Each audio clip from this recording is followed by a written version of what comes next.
Okay, we're gonna do the product details of the SR2. Start with the Mark 1 with the light lid. I've already loosened the screws. I'm gonna pull it off. The light lid is attached in line with the camera power.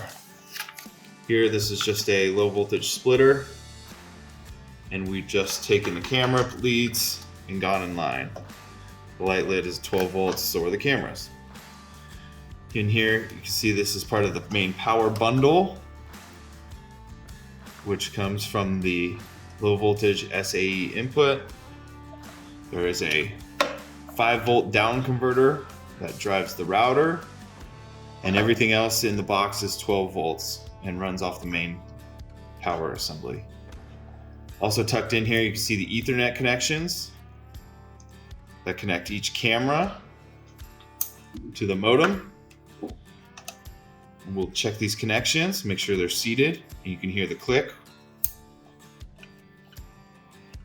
As well as down there, you can see the power connection to the modem.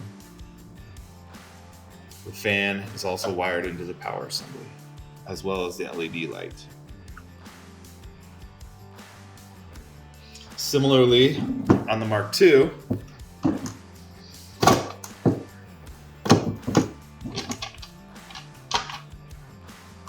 there's the power bundle. It's just tucked down along the bottom and somewhat behind where the router is actually mounted on a mount plate. Everything else is similar or the same. Power bundle drives all down converter for router power. Configuration is just slightly different, bringing the router up here. So those are the main pieces. Inside, router, power converter, power bundle, fan, and cabling. Okay, this is changing the strobe pattern on the LED light. I've taken the yellow lead, I have stripped it back slightly, and I'm going to simply reach into the connector and touch it to the positive lead. And each time I do that, it's going to change the strobe pattern. For the Mark IIs, it's much simpler. The button is available here, and I just need to click it. Each time I click that button with my thumb there, I'm changing the strobe pattern.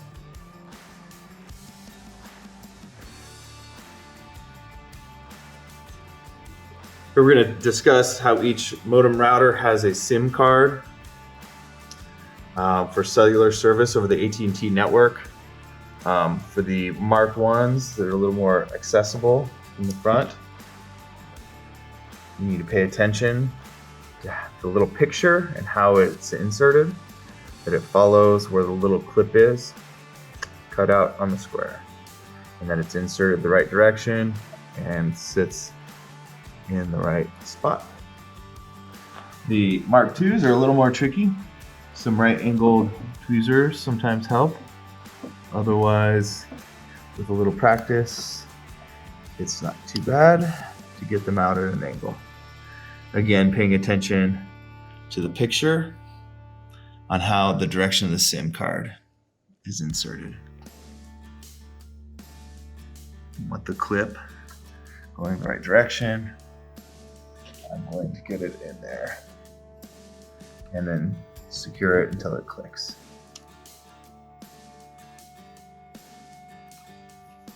Here we're discussing each camera.